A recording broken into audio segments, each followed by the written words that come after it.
Hi, my name is Ethan, and I'm going to be taking you through the beginning of our slides on labor unions. So first, I'll walk you through the goals and history of labor unions and then get to the individual labor supply decision. And then other group members will be covering market labor supply, pro-con arguments, and empirical analysis. So labor unions, goals and history. The objective of a labor unions, simply stated, is unions are associations of workers formed to protect workers' rights and advance their interests. This takes place through a process called collective bargaining. Labor unions negotiate worker contracts that specify standards for pay, safety conditions, and health benefits, and more. So just a brief overview of labor unions and key moments in history. The first ever recorded strike was in New York, and journeymen were protesting wage reduction in 1768. Then moving on to 1794, Philadelphia shoemakers formed the first official union, which sort of grew out of these previous protests. 1866, the National Labor Union was established, and in 1913, the U.S. Department of Labor was officially established. So sort of the overarching structure and leadership became more formalized as time goes on for labor unions. And overall, as of 2021, non-union workers have median weekly earnings that are 83% of earnings for union workers. So we can see that it seems like, at least from a basic overview, that those who participate in labor unions do have better benefits in terms of wages than those who are not labor union members. So let's take a little bit of a deeper look at the individual labor supply decision and see how labor unions might be able to impact whether or not an individual wants to participate in the labor force. So right here, we've got our first case scenario, example one, where we see the original budget constraint swooping outwards to a steeper budget constraint. And this is under the assumption that a labor union was able to negotiate a higher wage. So you can see the slope of the second budget constraint is listed negative W union, and it's steeper or larger in magnitude than the wage a worker would be earning without participating in the union. And based on this individual's preferences, we can see that they'll make the decision to enter the labor force. You can see they are on a higher indifference curve when they choose to participate in the labor force. They go from participating at level A and their endowment point to level C. And we can see that the movement from point A to point B to the compensated budget line dictates the income effect, which is in this case solely more consumption because they are already maxed out on hours of the day in terms of leisure. So the movement from A to B encourages taking on more consumption. And that's because they feel richer. So it's an income effect. With a higher wage, the individual feels richer and wants to consume more. And then the movement from B to C constitutes a substitution effect, and in which the worker, in this case, will substitute 40 hours of leisure for hours worked. And that's because the price of leisure, or the relative cost of leisure, has gone up. It's more expensive to take on leisure because you're giving up a higher wage. So in this case, if a union were able to negotiate a higher wage and that individual were able to join the union, they would be incentivized to participate in the labor force by this higher wage negotiation. And you can see this individual has the exact same set of preferences, and that when the indifference curve shifts up to the second budget constraint, they end up working more hours. So you can see a union might be able to encourage labor force participation. Over here, we've got a different scenario, and you can see the indifference curves are identical but flatter, which means that this person is a leisure lover or tends towards substituting towards leisure. So in this case, even with an increase in wage negotiated by a union, where you can see the budget constraint swoops outwards, it ends up that this worker ends up taking on more leisure, and that happens when the income effect outweighs or is larger in magnitude than the substitution effect. You can see the movement from A to B is the income effect, which means that they feel richer with a higher wage, so that this person's going to take on more leisure as a normal good. But also they substitute away from leisure and they substitute away from leisure with the substitution effect, but the substitution back towards hours worked is not quite as large as the movement away from hours worked was. So you can see that on net, the total effect means that this individual takes on slightly more leisure, even though there was an increase in wages. And they also are able to take on slightly more consumption too. So more of both normal goods encouraged by this increase in wage.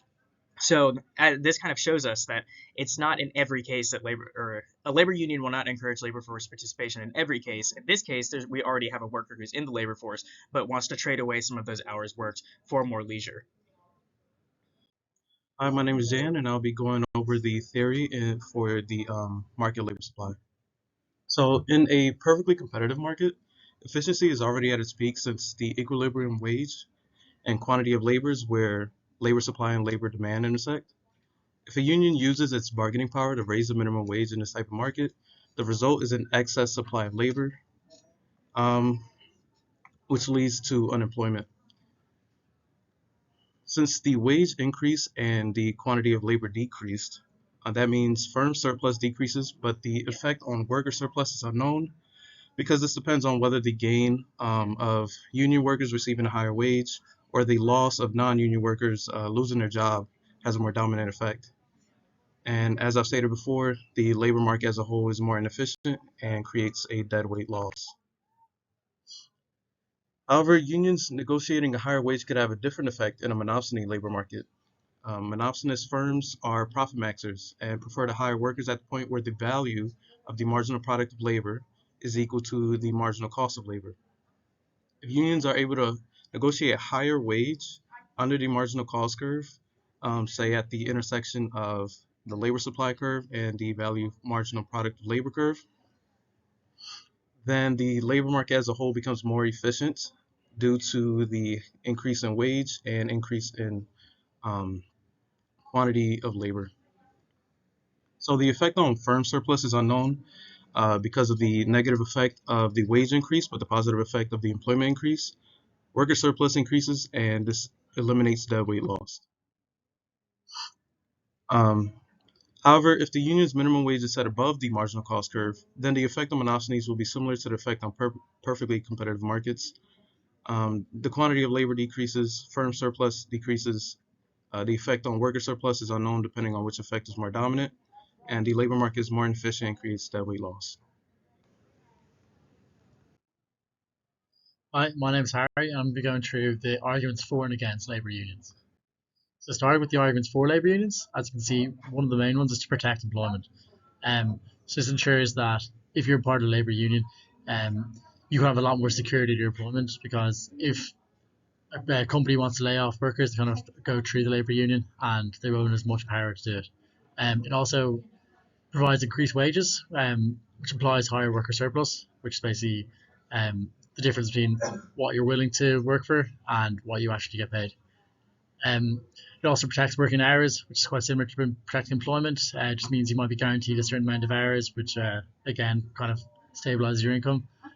Some labour unions help provide training opportunities, as well as insurance benefits, credit card discounts, and legal protection to members, which are all really important, particularly in industries where people want to join labour unions. So a lot of these might be manufacturing jobs where you might be exposed to injury, so stuff like insurance benefits can be really beneficial for you.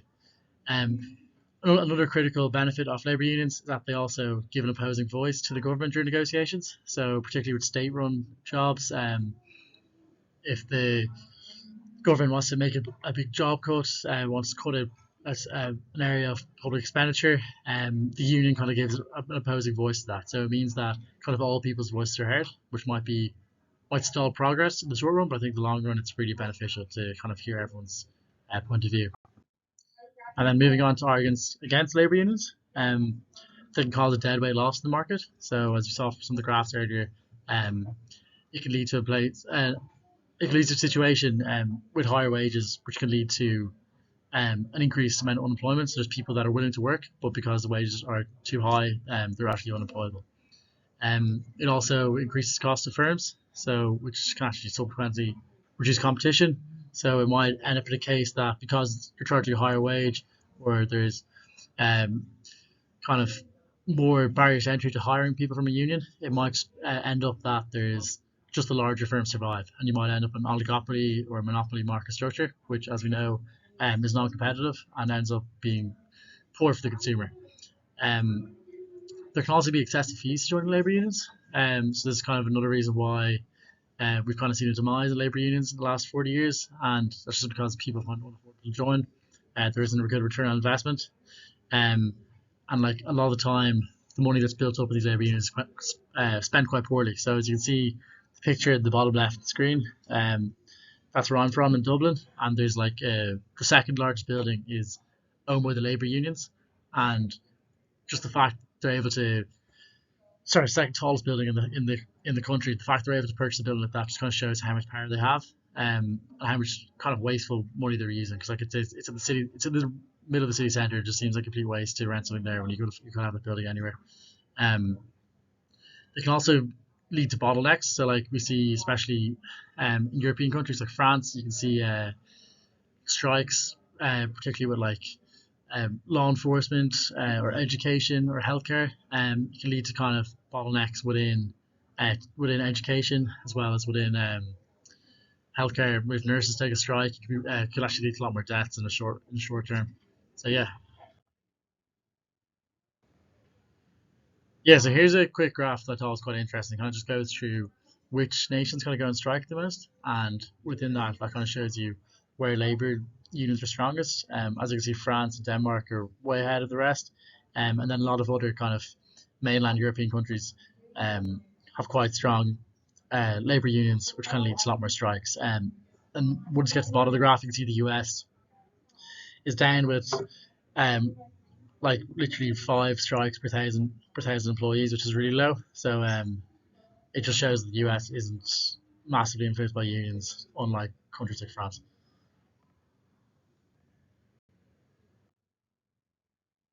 Hello everyone, I'll be working with the empirical evidence for the labor unions.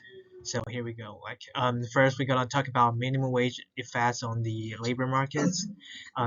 Actually, according to Henry's, the minimum wage is not have much impact on job opportunities as long as the minimum wage set at reasonable levels. And here's an example of it, like the case of the minimum wage in the Germans. And here's the background information of it. So at that time, Germans had really poor conditions on the labor markets, so the labor is not being paid well. So at that time, there's set of the minimum wage, which is the 8.5 euros in 2014, and after that, after introductions of the minimum wage in 2015, and we could see there's an increase in the wage and also the employment rate. So here's the argument that actually the minimum wage actually could increase the employment rate. So, however, back to the United States, the efficiencies of the minimum wage is questionable, to be honest. So here's the argument. The first one is minimum wage is almost irrelated because right now in the United States, the minimum wage is $7.25 an hour, and it's pretty much meaningless because the um, from the article shown by the Castlemans, he showed there's the burger shops, the minimum wage the actual wage of the sellers actually is around $14. So if you like try to hire somebody with the minimum wage, it's impossible. Like at least you have to make it to $15 an hour.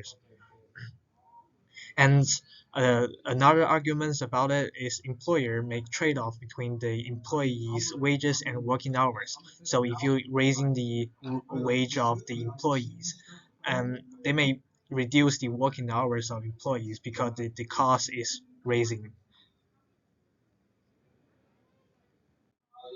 And here's another part, the UAW strikes, and UAW stand for the United Auto Workers, and that's American labor unions. So they basically could use the strike tactic to negotiate with the employers for higher wages or better conditions.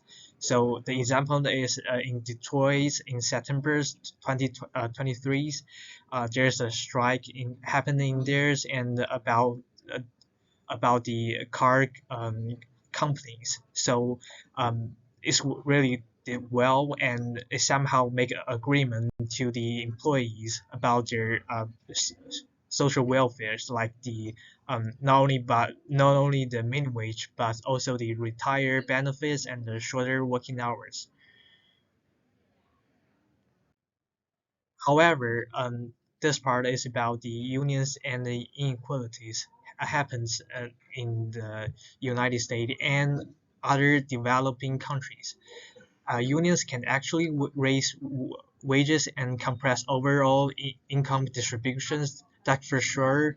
But however, the unionizations and the changing the compositions of the union's memberships could somehow lower the effects of the unions.